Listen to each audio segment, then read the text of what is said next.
그 후에 유대인의 명절이 되어 예수께서 예루살렘에 올라가시니라.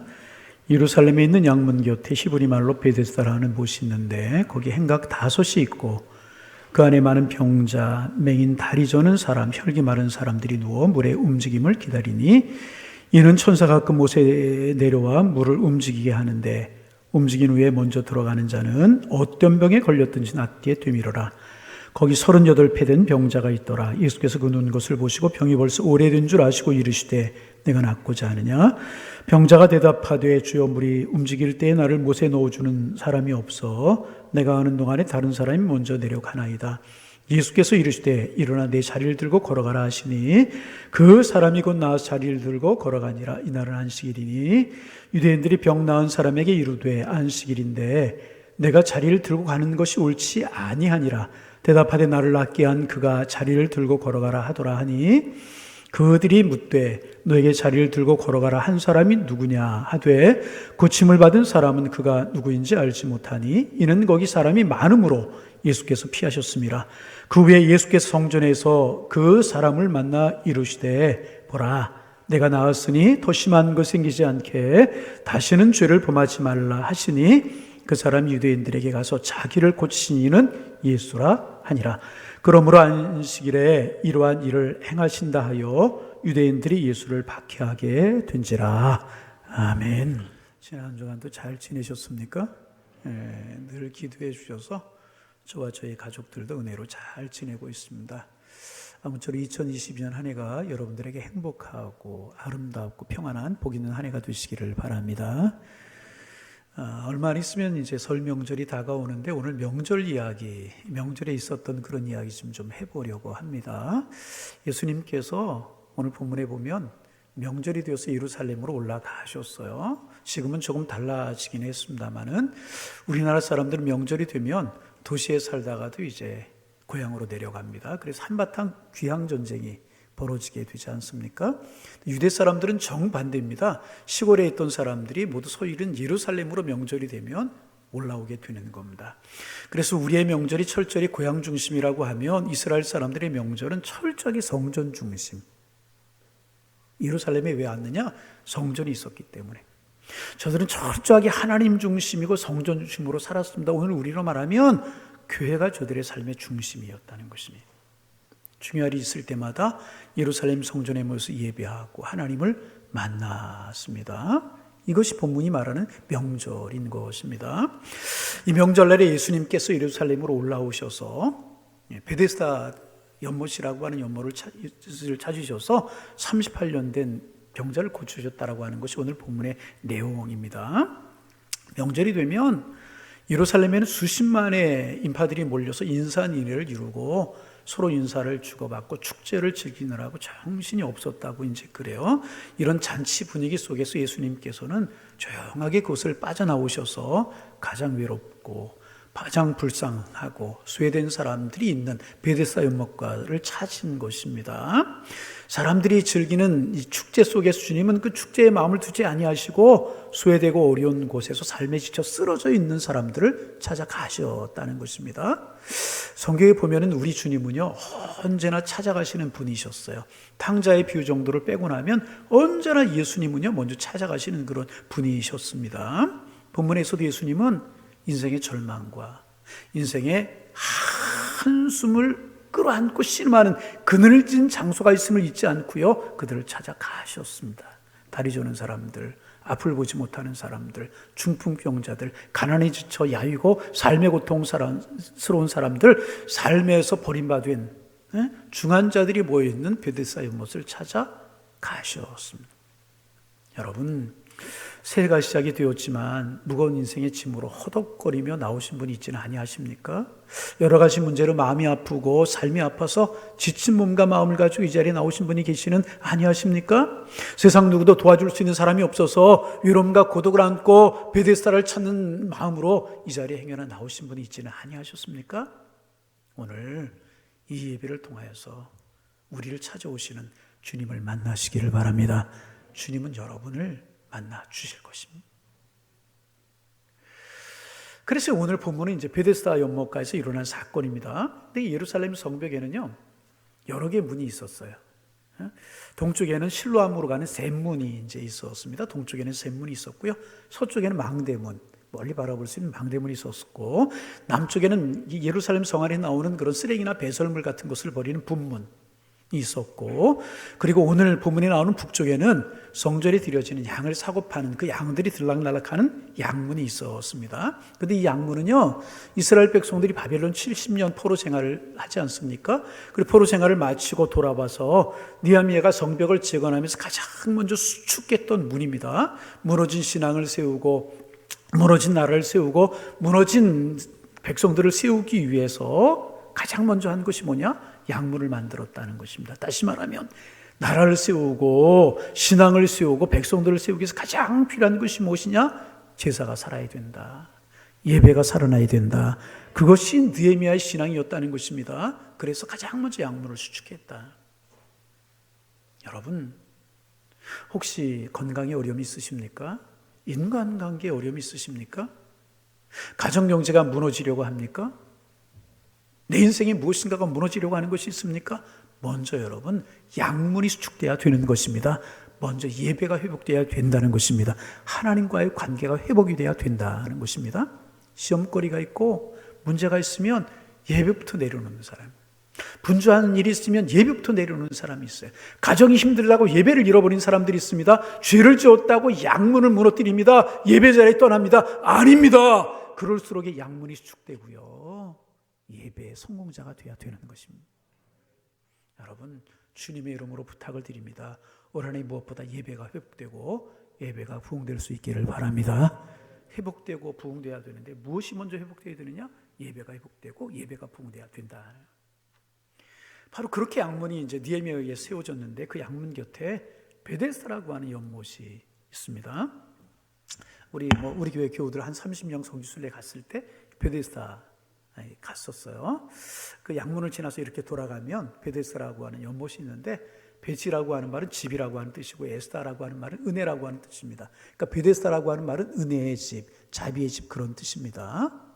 그런데 이 베데스다 연못에는 특별한 전설이 있었어요. 3절 후반절에 보면 물의 움직임을 기다리니 이는 천사가 그 못에 내려 물을 움직이게 하는데 움직임에 먼저 들어가는 자는 어떤 병에 걸릴지 낫게 되미러라, 이런 말이 있는데요. 여러분 자세히 보시면 괄호가 이렇게 쳐져 있어요. 성경에 괄호가 쳐져 있는 것들은 그렇게 해석을 합니다. 원문에는 없던 것인데 그 말이 빠지면 문막상에 이해하는데 어려움이 있을까봐 교부시대 때부터 삽입해 놓은 부분이라고 그렇게 이제 이야기들 해요.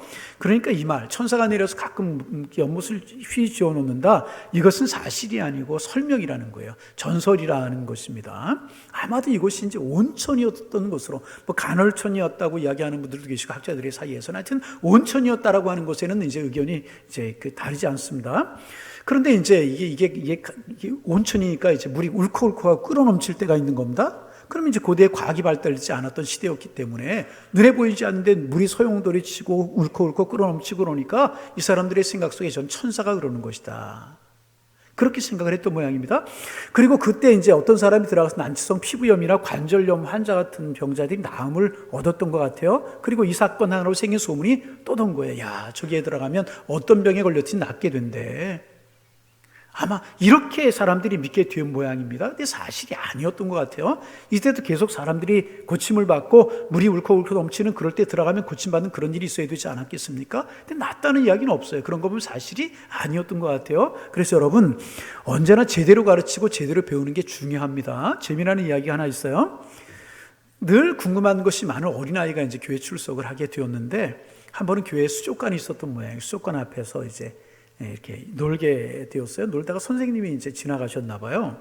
선생님이 지나가시자 선생님에게 이 아이가 물었다면, 선생님, 왜 물고기는 입만 뻥긋뻥긋하고 말을 못하는 거예요? 아이가 이제 그렇게 물었대요. 당황한 선생님이 얼떨결에 대답하셨다는 겁니다. 너도 물속에 머리를 쳐박고 있어봐. 입만 뻥긋거리지 말을 못할 거야. 그래. 이게 잘못 가르쳤잖아요. 잘 가르쳐야 되는데. 그래요? 아니잖아요. 몇 년이 지난 후에 다시 수족관 앞에 선생님과 아이가 서게 되었대요. 이번에 선생님이 지난번에 잘못 가르쳤던 것이 좀 미안해서 선생님이 먼저 물었답니다. 너 왜 물고기가 입만 뻥긋뻥긋하고 말을 못하는지 알았니? 그랬더니 아이가 하는 이야기, 선생님, 선생님도 물속에 머리를 쳐박고 계셔보세요. 입만 벙긋벙긋거리고 말을 못하게 될 거예요. 그랬답니다. 이번에는 선생님이 당하셨어요. 잘 가르치고 잘 배워야 돼요. 성경도 그렇고. 그런데 잘못된 이런 전해져 내려오는 이야기를 붙들고 지푸라기도 잡는 심정이 아니었겠습니까? 베데스다 연못가에 모여와 있었다는 것입니다. 물이 동할 때 어떤 사람이 들어간지 먼저 낳는다, 그렇게 알고 있었다는 것입니다. 잘못 알고 있었어요. 그런데 바로 그때 예수님께서 이곳에 오셨어요. 그리고 문제가 해결이 되었어요. 아주 중요한 교훈이 있죠. 문제 해결은 베데스다에 있는 게 아니에요. 은혜의 집이라고 하는 곳에 있는 것이 아니고, 문제 해결은 오직 예수님께 있다 하는 것을 보여주는 통쾌한 결론으로 본문이 막을 내리고 있습니다. 그렇습니다. 문제 해결은 하나님께 있는 줄로 믿습니다. 문제 해결은 우리 주님께 있는 것이라. 근데 본문을 보면 난센스가 또 하나 있어요. 뭐냐? 은혜는 무엇인가? 아무런 대가나 노력 없이 얻어지는, 거저 주어지는 것이 은혜라고 이야기하지 않습니까? 그런데 은혜의 집이라고 하는 베데스다 연못가에 와서도요, 은혜와는 상반되는 일이 벌어지고 있었다는 것입니다. 물이 동할 때 먼저 들어가야 된다는 거예요. 여러분 생각해 보세요. 거기 수많은 환자들이 있지 않았겠습니까? 다리 저는 사람들, 중풍 환자들, 안 못 보는 수많은 환자들이 모여 있지 않았겠습니까? 그런데 수많은 환자들이 모였는데 천사가 내려와서 물이 휘휘 저해질 때 제일 먼저 들어가는 사람이 낫는다는 거예요. 그러면 제일 먼저 들어가는 사람은 어떤 사람일까요? 틀림없이 이것은 난치병 환자 아닐 거예요. 안 못 보는 사람이 어떻게 먼저 들어갈 수 있겠어요? 중풍병자가 어떻게 먼저 들어갈 수 있었겠어요? 암으로 수년을 고생하는 사람이 어떻게 먼저 들어갈 수 있겠습니까? 물이 휘휘 저어질 때 1등으로 들어갈 수 있는 사람은 이미 건강한 사람 아니었겠습니까? 아니면 조금 아픈 사람들, 무좀에 걸린 사람들이라든지 피부염에 걸린 사람들이라든지 이런 사람들이 들어가지 않았겠습니까? 그런데 먼저 들어가려고 혈안이 되어 있었다는 것입니다. 그렇잖아요. 은혜의 집에 있으면서도 먼저 내가 들어가야만 된다는 난단하고 이런 우스꽝스러운 그런 모습들이 벌어지고 있었다는 것입니다. 그리고 예수님이 오셨어요. 은혜를 베푸시고 자기들의 질병을 고치실 수 있는 예수님께서 오셨는데도 아무도 예수님 바라보지 못하고요, 오직 물이 동하기만 바라보고 있었다. 물이 움직이기만 해봐라. 천사가 내려서 물을 동하기만 해봐라. 내려가 들어간다. 눈에 아마 불을 켜고 있었다는 것입니다. 이게 여러분 은혜의 집이라고 하는 이름에 어울리는 모습입니까? 어울리지 않아요. 우스꽝스러운 모습이 아닐 수가 없다는 것입니다. 그런데 이 모습은요, 여기 있는 환자들의 모습은요, 당시 유대인들의 정신적인 상태를 상징하고 있는 것입니다. 아니, 교회에 와 있지만, 신앙생활 하지만 생명의 주님을 만나지 못하고 비본질적인 것들에만 사로잡혀 있는 우리의 모습을 상징적으로 보여주고 있는 것이라. 그러므로 이 이야기는요, 오늘 사는 우리의 이야기일 수 있고요, 너의 이야기일 수 있다는 거예요. 나의 이야기가 너의 이야기일 수 있다는 것입니다. 진리를 바로 보지 못하는 영적인 소경들, 사탄의 공격을 받고 살지만 그것을 물리칠 힘을 잃어버린 사람들, 하나님의 자녀된 능력을 상실해가고 살아가 있는 사람들, 이 모습이, 이 난치병 환자의 모습이 나의 모습이고 너의 모습일 수 있다는 것입니다. 다시 베데스다라고 관심을 돌려보시길 바랍니다. 물이 움직일 때 1등으로 연못에 들어갈 수 있는 사람, 들어갈 필요가 없는 사람들. 그런데 정작 난치병 환자들은 들어갈 힘이 없어요. 이게 여러분 은혜입니까? 이게 베데스다의 모순이고요, 이것이 인생의 딜레마이라는, 정작 필요한데 도움을 얻지 못해. 이것이 베데스다의, 이것이 인생의 현장이라는 것입니다. 그리고 그 인생의 현장의 문제에 예수님이 오셨다는 것입니다. 예수님이 오셨다는 거예요. 그런데 아무도 예수님을 바라보지 않았어요. 자기들의 인생의 근본적인 문제, 질병의 문제, 아픔의 문제를 해결할 수 있는 예수님이 오셨지만 예수님께는 아무런 관심이 없었어요. 그저 물이 언제 동해지는가, 생존 경쟁의 혈안이 되어서 있었을 뿐이라는 것입니다. 그러기에 진정한 위기는요, 질병의 위기가 아니고요, 삶의 상황의 위기가 아니라는 것입니다. 영적인 위기, 주님을 알아보지 못하고 위기가 있고 어려움이 있고 고난이 있을 때 하나님을 찾지 못하는 그것이 문제라는. 그때 예수님께서 한 사람을 향하여 이렇게 말씀하십니다. 내가 낫고자 하느냐? 내가 낫고자 하느냐? 여러분 낫기를 원하십니까? 치료되기를 원하십니까? 영혼이 날매같이 범사가 잘되고 강건해지기를 원하십니까? 여러분 좀 신앙생활 뜨거운 열정 가운데 하는 신앙생활이 되기를 원하십니까? 예수님께서 물으셨어요. 낫고자 하느냐? 그런데 여러분 이 질문을 가만히 생각해 보면 좀 엉뚱한 질문이에요. 엉뚱한 질문. 여러분 생각해 보세요. 여기에 환자들이 왜 지금 모여와 있어요? 한 가지 이유, 낫고 싶어서. 다른 이유 아무것도 없어요. 한 가지 이유가 있다면 낫고 싶어서 왔어요. 근데 예수님 낫고 싶으냐? 낫기는 이런 엉뚱한 질문이 어디에 있습니까? 이 사람이 아마 속으로 이렇게 생각했을지 몰라요. 저 사람 나를 조롱하나? 놀리나? 그것도 질문이라고 하나? 얼마든지 그럴 수 있는 상황이. 낫고 싶어서 온 사람한테 낫기를 원하느냐? 여러분 이런 질문이 어디에 있습니까? 그러면 예수님은 쓸데없이 질문하시거나 물으시는 분이 아니신데 왜 이 말씀을 하셨을까? 여러분 38년 동안 베데스다 감옥가에 누운 이 사람 가만히 머릿속에 한번 생각해 보세요. 이 사람의 형색과 몰골이 어떠 있겠습니까? 눈에 희망의 빛이 사라진 지 오래지 않았겠습니까? 여러분 그렇잖아요. 주변에 가족들도 다 떠났을지 모르게 긴병의 효자가 없다고 그러잖아요. 온몸은 힘이 빠져 있었고 몸은 거동할 힘이 없었을 거고 아마 포기한 채로 누워있지 않았겠습니까? 아마도 그랬을지 모르게 병이 길어지면 포기하고 희망을 잃어버리지 않습니까? 그리고 물이 동할 때 있었지만 들어갔다 나와요. 자기는 들어갈 수 없는 그런 상황이에요. 누가 나를 넣어줄 수 있을까? 거의 포기한 상태였었다는 것입니다. 희망과 소망이 없었어요. 그런 이에게 예수님께서 내가 낫고자 하느냐 물으셨다. 무슨 뜻이겠습니까? 꺼져가는 불씨를 살려주고 계시니 잃어가던 희망을 살려주고 계시는 것이 절망 가운데 사로잡혀 있던 이 사람의 중심을 지금 예수님이 뒤 흔들고 계시네. 꺼진 불을 지펴주고 계시네. 심령의 불을 붙이는 강력한 도전이었다.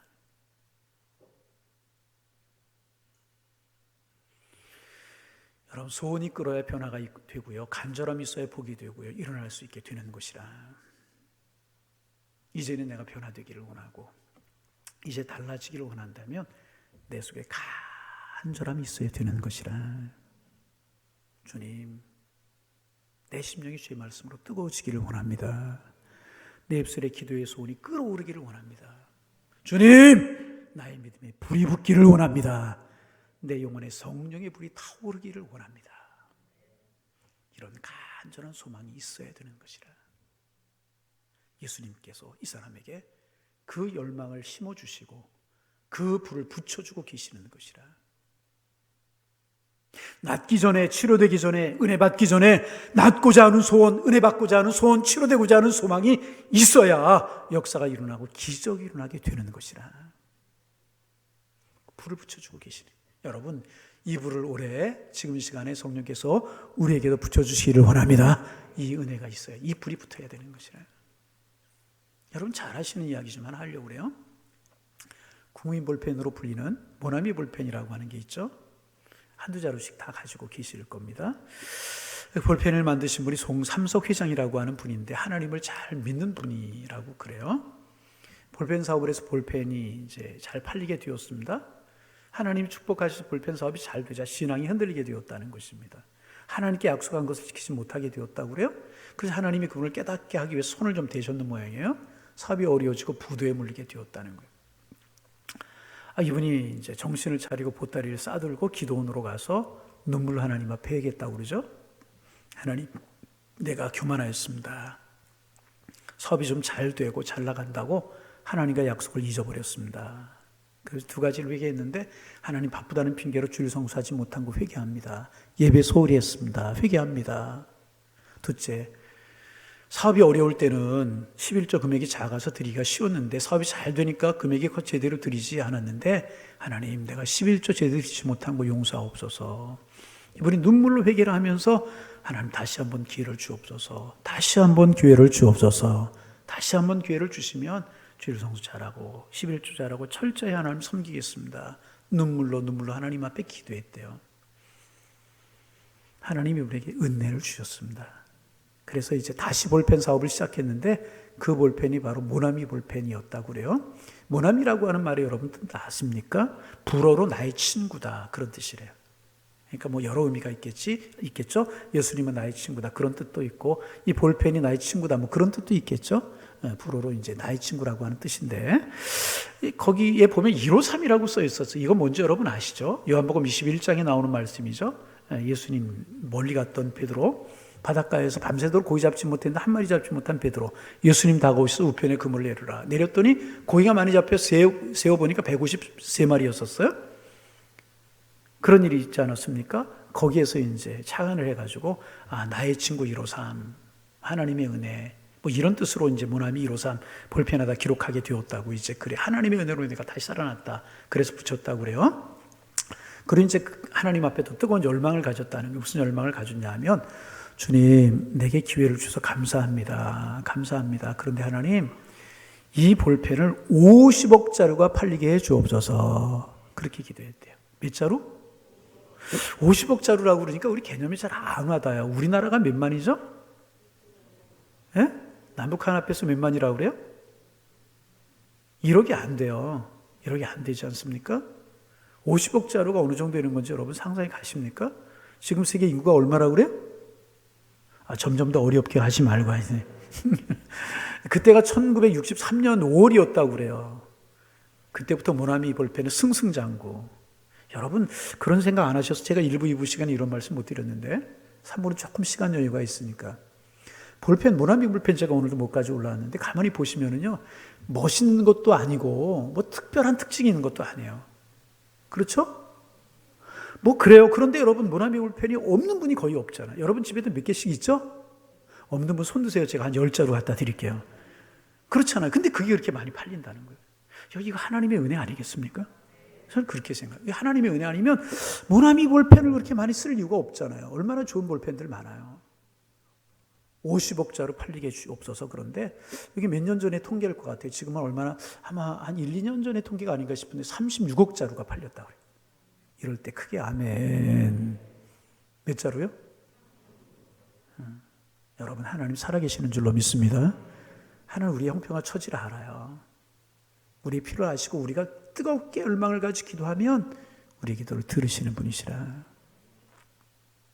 이분이 하나님 앞에 열망을 가지고 무릎 꿇어 기도했을 때 하나님이 들어주신 것처럼 열망을 가지고 기도하면 우리 아픔과 고통과 슬픔 속에 주님이 함께 하신다는 거예요. 하나님, 나 질병에서 낫고 싶어요. 자녀들의 진로가 좀 열리기를 원해요. 새로워지기를 원해요. 이제는 내가 무엇보다 잘 믿고 싶어요. 내 가슴이 주님으로 채워지고 주님으로 끌어오르기를 원합니다. 이 마음속에 열망이 살아나야 된다는 것입니다. 올해는 무엇보다 이 열망이 살아난 한 해가 되기를 원합니다. 이것이 회복이고 이것이 부흥이라. 이것이 회복이고 이것이 부흥이라. 주님 이 시간 우리를 찾아서 물으실 수 있어요. 물으십니다. 내가 진정으로 낫기를 원합니다. 원하느냐? 내가 낫기를 원합니다. 내가 정말 달라지기를 원하느냐? 또 실패 속에 새롭게 시작하기를 원합니다. 주님 진정으로 내가 회복되기를 원합니다. 새 사람으로 살고 싶은 거룩한 열망이 내 마음속에 이글거리고 있느냐? 어제가 오늘, 내일이 오늘, 그런 삶이 아니라 정말 주님을 사랑하는 마음으로 새 역사를 이루는 하나님의 사람으로 살아가기를 원하느냐? 주님이 물으신다면 내 속에 성령의 불이 타오르기를 원합니다. 나의 심령이 당신의 은혜를 사모에 끓고 있습니다. 이 시간 오시옵소서. 회복되고 부흥되게 하여 주옵소서. 내 마음이 주님으로 끓어오르게 하시고 내 마음에 성령의 불이 붙게 하옵소서. 이 열망이 우리에게 있어야 될 것이라. 성령께서 우리에게 이 불을 붙여주시기를 소망합니다. 올해는 무엇보다 첫째 예배의 부흥이 일어나고 둘째 이 열망이 우리에게 살아나는 한 해가 되어야 될 것이. 하나님 나 잘 믿고 싶습니다. 잘 믿고 싶습니다.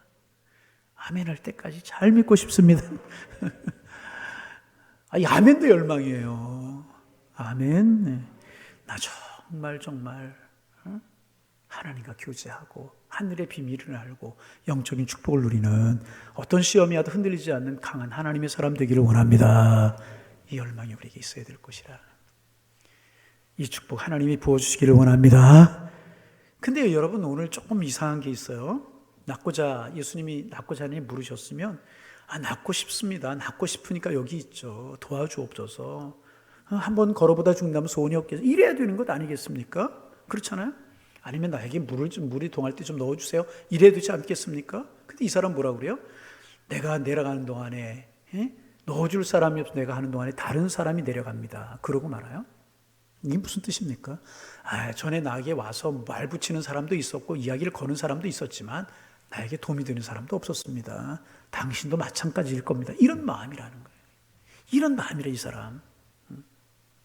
생명의 주님, 고칠 수 있는 주님, 은혜의 주님이 앞에 계셔서 낫기를 원하느냐, 고쳐주시려고 말씀하시는데 이 사람 열망을 가지고 주님 앞에 대답하지 못한 거예요. 그리고 여기 나를 못에 넣어줄 사람이라고 하는 이 말을 원문에 보면 나를 도와줄 사람이 없다가 아니라 나를 도와줄 단 한 사람도 갖지 못했다, 그런 뜻입니다. 소용없다는 이야기입니다. 다 말하고 지나가고 그래서 나에게 도움이 되는 사람이 아무도 없어졌다는 것입니다. 이 사람의 이야기가 그 말이. 지구에서 내팽겨친 존재처럼 나는 외롭고 고독할 때가 있다는 거예요. 우리가 인생을 살다 보면 온 세상을 돌아봐도 나에게 힘이 될 만한 사람이 없을 것처럼 보일 때가 있다는 것입니다. 우리가 그런 공허감을 느낄 때가 있지 않습니까? 그러나 여러분, 세상 어느 곳에서도 도움을 요청할 수 없는 절박한 상황이 우리 앞에 놓일 때 하늘을 우러러 바라보시기를 바랍니다. 그 주님 반드시 우리를 만나주시고 나를 축복하실 것이라는 거에 살아계시고 나와 함께 하시는 주님.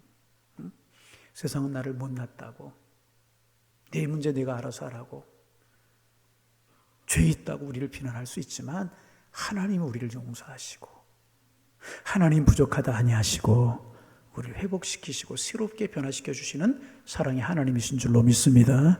주님 우리를 회복시켜 주시기 바랍니다. 결론입니다. 일어나 자리를 들고 가라, 주님 말씀하셨고요. 이 사람 자리를 들고 일어나서 걸어갔어요.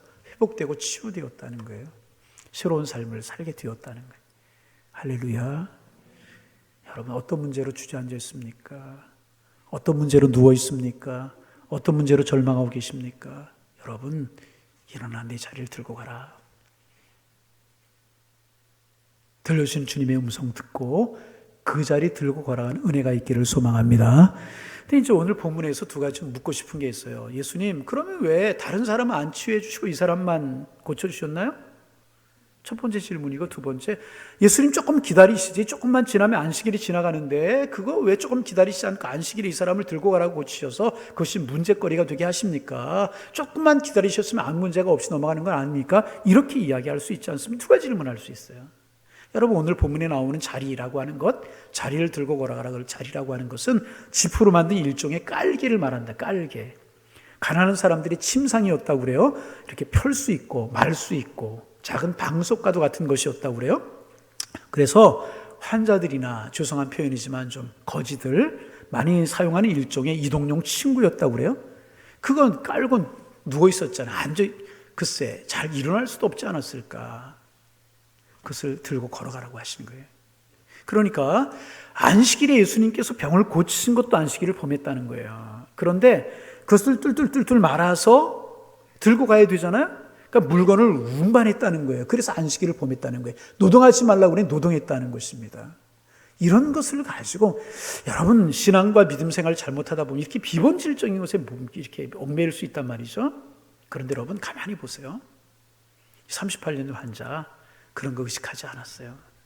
주님이 말씀하시자 그 말씀에만 순종했어요. 보세요. 일어나라 하자 어떻게 했어요? 여러분, 누워있었던 사람, 이 사람 중병 일어나는 거 쉬웠겠습니까? 근데 주님이 일어나라, 일어났어요. 자리를 들어라, 들었어요.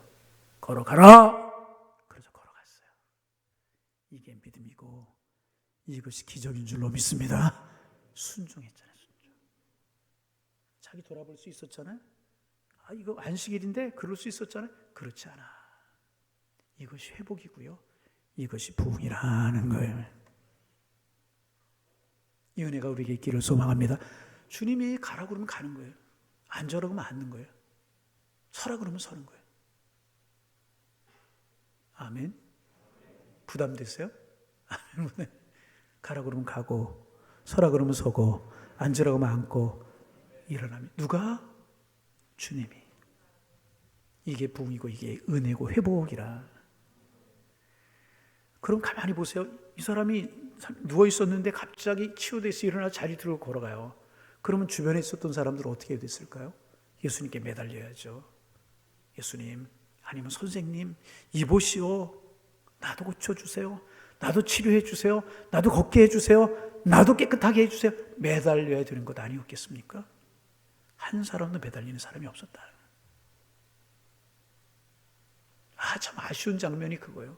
보세요. 아무도 매달리는 사람이 없었다. 오히려 큰일 났네. 안식일에 사람이 일어났네. 여러분, 안식일을 지키는 것보다 사람 고치 어떤 게 중요한 거예요? 안식일에 침상 들고 걸어가네. 오히려 비난하고 빈정거렸다는 것입니다. 이게 중풍에 걸린, 형식적으로 치우쳐버린 유대 종교의 모습이었다는 것입니다. 여러분, 다른 사람 뭐라고 그럴지라도 우리의 중심이 주님으로 끌어오르기를 소망합니다. 침체되어 있던 영혼이 살아나기를 소망합니다.